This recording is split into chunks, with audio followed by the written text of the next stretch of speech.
say a little bit about yourself, how your 2020 went, and then I guess one thing you learned either about yourself or just in general. Hi, my name is Carina. I'm a Virgo, but a triple Cancer.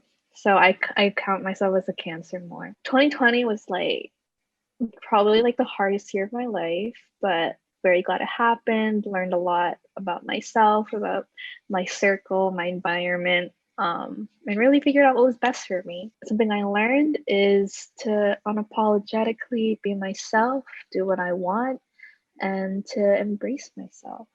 Hi, my name is Ebony. I'm a Sagittarius, extroverted introvert.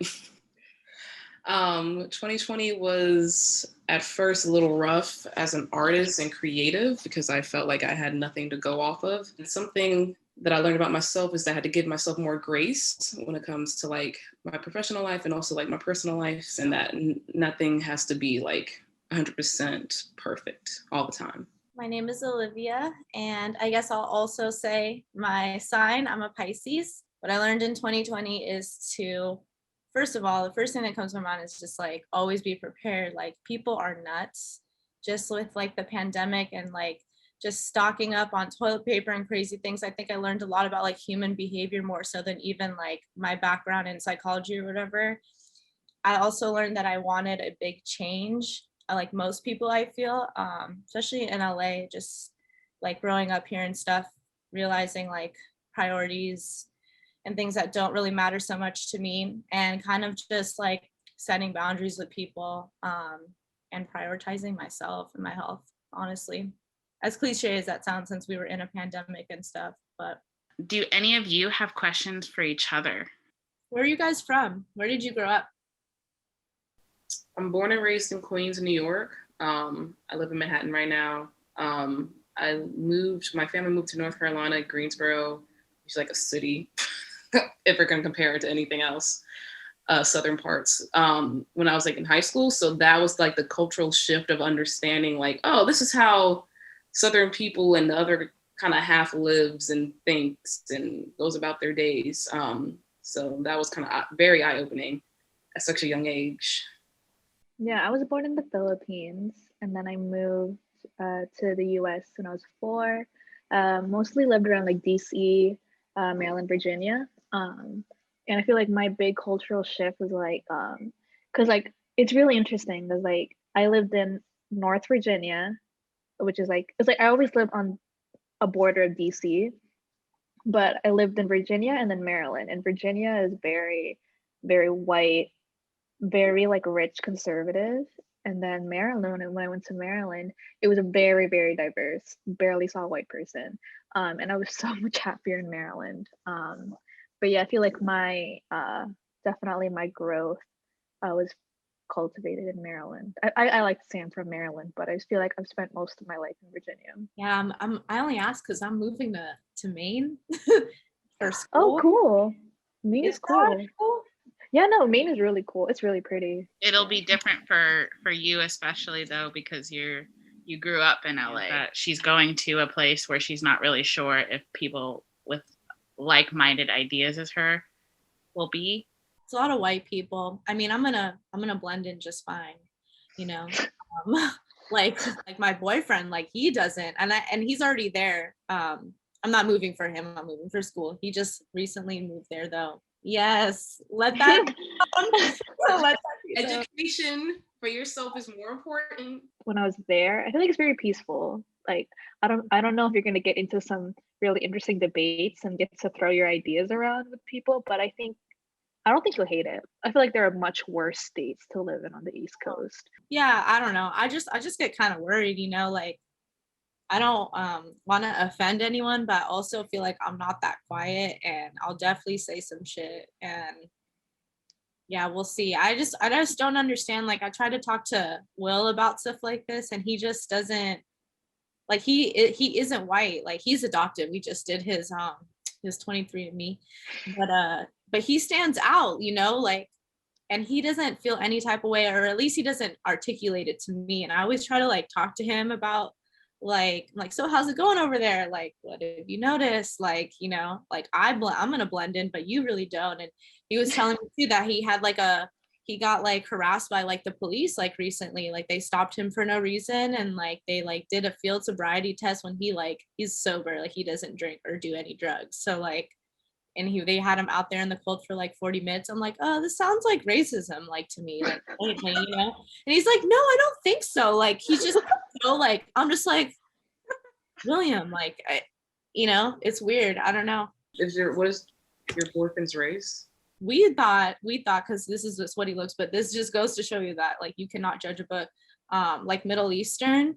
But he's like, I think it said like his 23andMe was like 60 something percent like Sicilian. So he has like, he's like tanner, like darker complexion. I thought he was Middle Eastern. Right? He looks Middle Eastern. Really Middle Eastern. He looks really Middle Eastern. So I'm just kind of like, I was confused by that. He was confused by that. My 23andMe too, because how people will like ask me like, oh, like what are you though? Like you're not like 100% white, like whatever the fuck that means. So I wanted to know, and yeah, no, it's just a lot of white. Like yes, my dad's like it said I was like 48% like Ashkenazi Jew, and then like Spanish and Portuguese and Native American. Those were like the top, like whatever. So, but Will's like, I get worried like about him, dude. I'm just like, fuck, man. And like, and you don't even like care, or like at least you don't articulate it, or you're not like, Pat, I don't know. How would you feel having this conversation that we're having amongst, and I'm going to say it because it's obvious, very like-minded people? Truly, and I'll be honest, I still to this day don't feel comfortable adequately representing myself in front of someone else with the opposite side view. So how would you feel being on this call with someone with complete opposite mindset as what we have?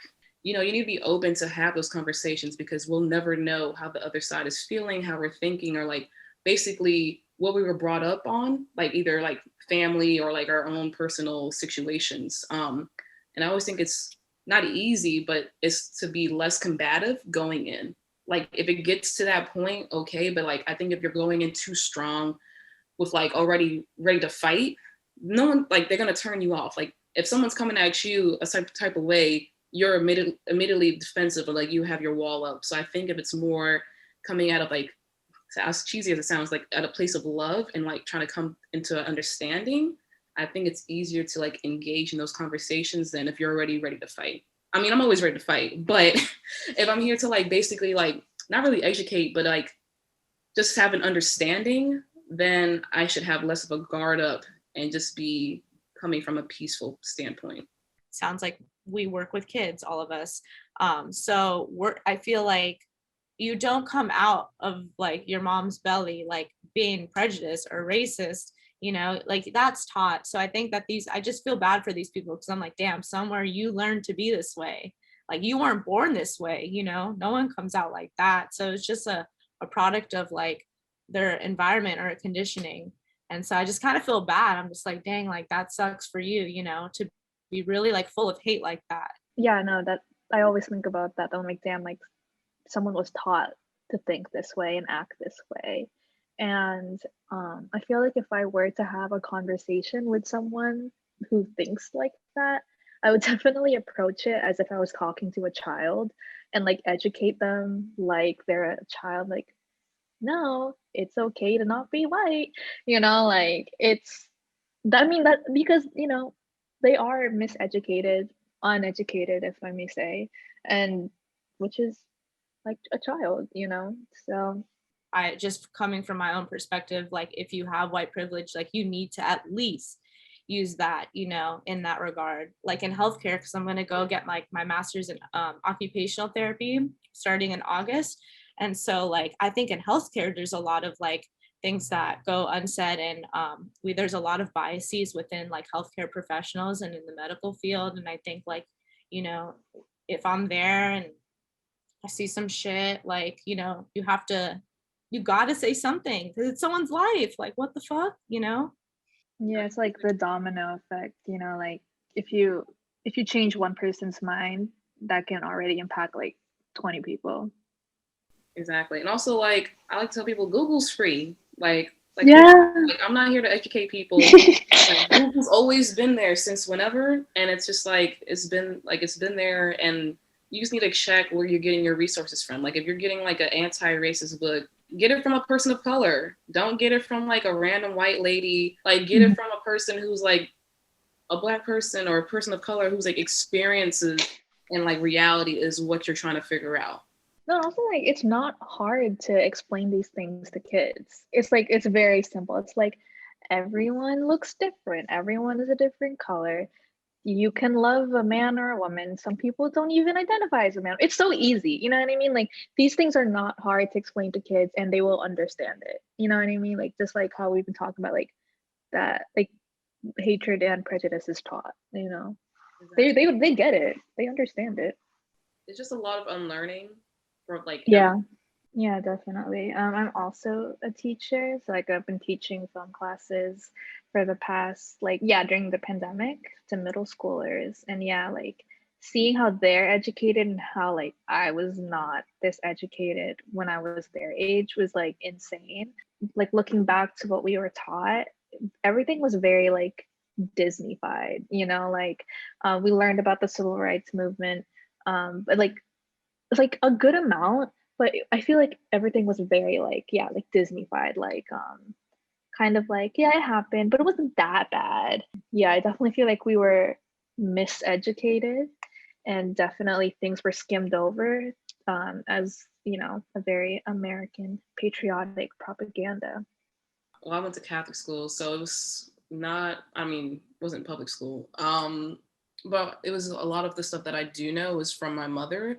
So like a lot of the stuff was like at home. So it wasn't like, you know, the nuns teaching me about like Sojourner Truth, who I'm like named after, and you know, different movements and stuff like that. But as an adult, I realized I'm like, dang, there's still like so much more that I didn't know and want to know, and I just feel like a little overwhelmed. But I know, like for example, like the impeachment, like I knew like there's a process to like a president being impeached, and I feel like a lot of people like on social media, like people our age, were like, yeah, he's gonna like get thrown out, and as soon as like the senator, whoever votes, like that's a done deal, and it's like nah, like there's like a process, and there's like things that have to like actions that have to be taken before like anything he can like get thrown out of office. So that's just like one snippet of an example of like how like I guess like Carina said, like we're miseducated and we're not learning. Like we have civics class, but it's like how's that done in like real life? Like, how's like that translated into real life? So situations like that. Yeah, I feel like I'm just angry because, you know, I feel like as a student or as a child, you kind of just go in and you expect to be told the truth by your teachers and your educators and people who are older than you and these people who write these textbooks. And I think, yeah, it's very sugar coated. We glorified these, you know, like horrific, for lack of a better word, horrific like people in history. You know, Columbus did not come and discover America. I feel like that's just a blatant like lie. You know, why do we call these people Indians? They're not from India, they're Native Americans. Like this is erasing like history, like a like people's like culture. Like I don't, to me, I just like it baffles me, it blows my mind. It's strange, but I'm just really glad that at least in my lifetime, like I'm in my mid 20s, I can at least see like my students learning the truth, or my little sister who's 12, like, you know, learning you know, things that I didn't.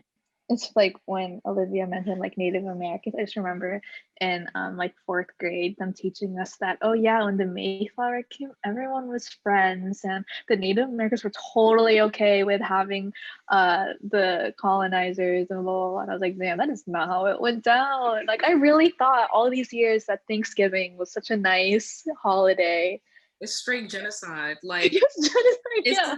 we need to like know like the land that we're on, like it's literally stolen land and no one realizes it. And I think the more majority like just disregard and like straight up cancel the history and the culture that was here before them. Yeah, definitely. Right now it's like a lot of unlearning. It's like we were taught this, but now we ourselves have to like hold ourselves accountable and unlearn these things and learn the facts and the truth. So I think people just don't want to take accountability for themselves. Like as Olivia said, like they're privileged and like they don't want to become uncomfortable in their lives now. I think that's just like the epitome of privilege. It's like, you don't want to be uncomfortable, really? You don't want to be uncomfortable right now? It's like, are you kidding me? You don't even know what people like go through. Like, I don't know. That shit is wild. Is there anything specific that you've had to, or you recall having to unlearn from your childhood, or something that maybe from your parents that you've had to kind of like, as an adult, look around and be like, wait, no, and unlearn yourself? Girl, where to start? But I'll just share one thing, but mostly like a lot of like sexism, like growing up, you know, like our parents are learning with us as much as I don't want to admit that. I have seen the growth in a lot of my relatives, which is good. But yeah, like there's a lot of like sexism like embedded in my head, you know. I'm just like, I can't wear this. I'm gonna look like a slut. And I'm like, wait a second, who told me that? Oh, going to Catholic school. Oh, yeah, like my whole family being Catholic, being raised Catholic, or just so many things. You know, a lot of sexism. It sucks. Like, I'm like what 24. Like, I can't unlearn that even at this age.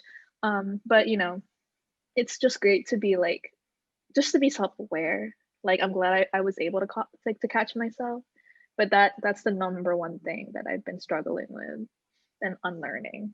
I don't think it's anything specific from my home life. I think it's more societal of like how they always pit people of color against each other. And it's like how we all can't be like working towards one collective goal of like freedom and living in our truth.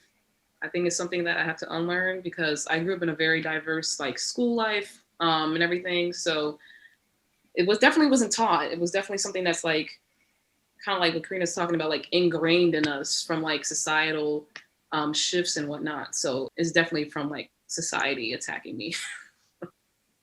Having a lot of like guilt and shame about like liking women and just like holding that. And I never learned that from anyone. It's just kind of like, I don't know. I remember like even in 6th grade, like I was so excited to go to Hot Topic and get these socks. There were these like tall, like rainbow socks, whatever. And I wore them one time to school.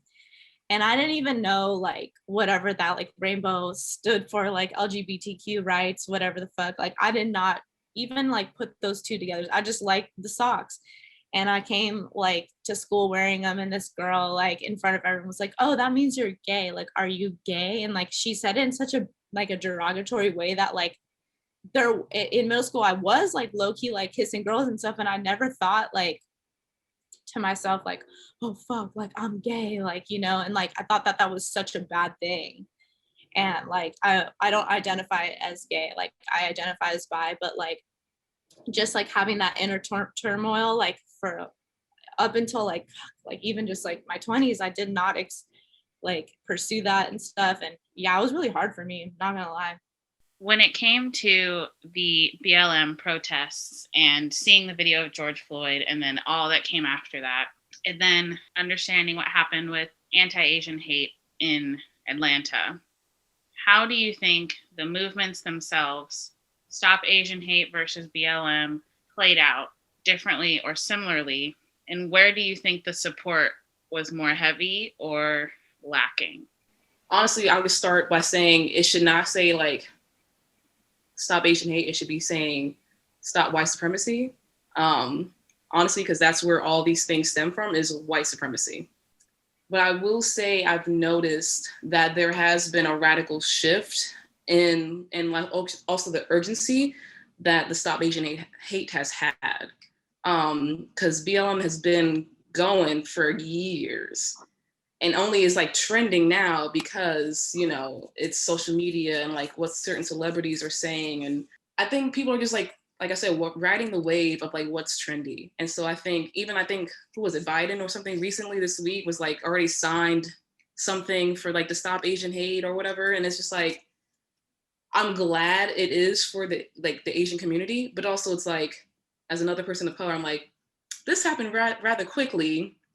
Why didn't it happen for all these other minority groups? And I won't even say minority, because if we look at the world, people of color are the majority in the world. But whatever, I'll get off my soapbox. But I just think that the way things have been addressed for both organizations and communities is very different, and I think very obvious. No, I totally agree with everything you just said, Ebony. 100%. Don't even need to repeat it. It's true because, like, I'm fucking white. Like, you know, there's no there. Like, it's white supremacy. Like, it's straight up. You know.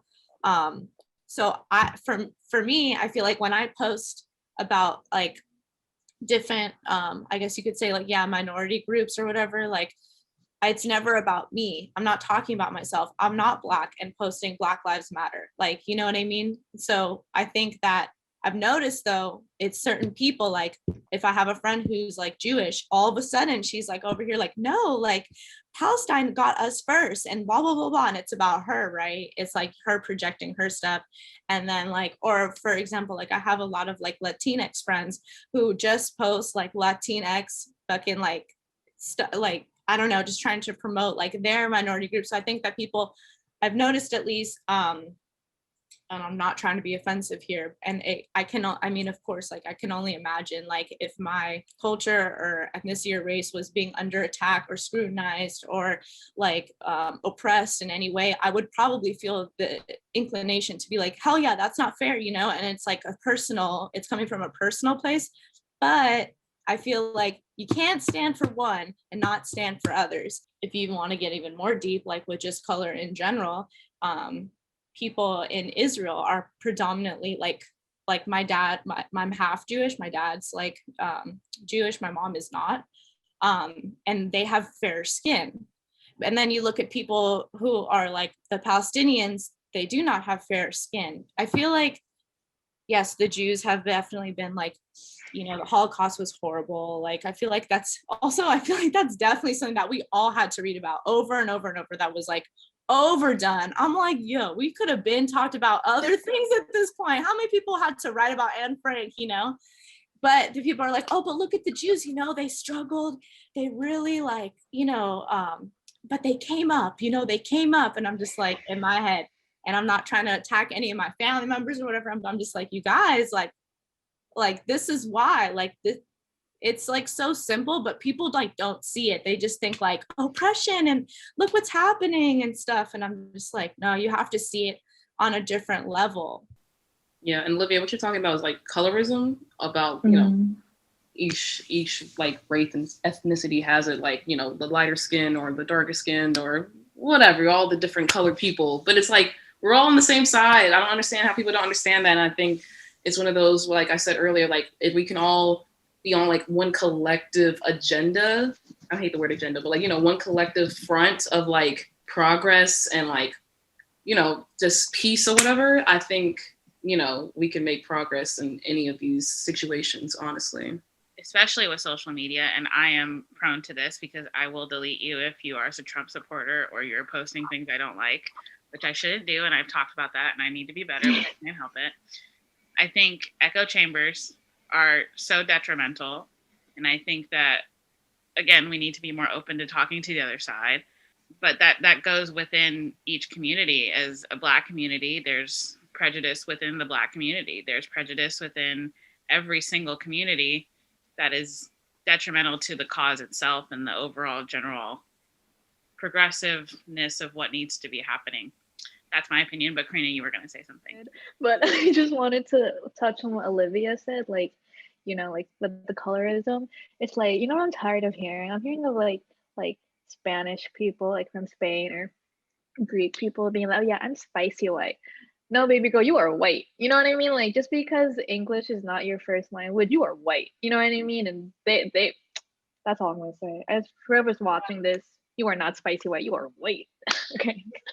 What is something from this call that you've learned about somebody else, or even maybe about yourself, that you can take with you within the next 24 hours, next month, year, whatever it is, 5 years, something you've learned, something you heard, something you understand better, anything? Honestly, Olivia, you made me have faith in white people again. Like, you know, you're like the perfect angry white girl ally. And I was like, you know, like, I fuck with you. Like, I wish more white people were like you. I feel like the world would be so much better. I feel like all these events has closed my mind towards you know, white people. But then what does that make me? That just makes me like every other racist. Definitely I need to keep my mind more open. And like we're all just trying to learn. And, like I really can't be closed-minded because then I'm just like the people I don't like, so. Carina took what I was going to say, but I want to second saying I wish Olivia was coming to live in New York because I feel like we would connect just because. I'll come visit you. It's not that far. It's not. We're not going to be that far. I'm a 5-hour drive from New York City. Olivia and I are already planning our New York trip, so don't worry. Olivia, you seem like the type of because I'm like Carina. I'm like a little leery about white people. I'm like, I don't know if I really trust y'all. That really be pissing me off. But you and you seem like a really great ally and some type of like what it means to like stand for allyship. So it just gives me a little hope. It eases my cold heart to know that there's someone out there who is fighting the good fight as well, who's kind of like understanding and wanting to educate themselves and wanting to better themselves in this strive of like progress and like harmony and peace. I sound like a hippie, but y'all get the vibes. Shelby, connect all of us on Instagram or something. Make a group or something. I'm gonna hit you guys up. Well, I'm glad that we all connected and we've made new friends. Thank you. So much. Right. Great talking with you guys. Have a good night. Y'all have a Good night. Bye. Bye.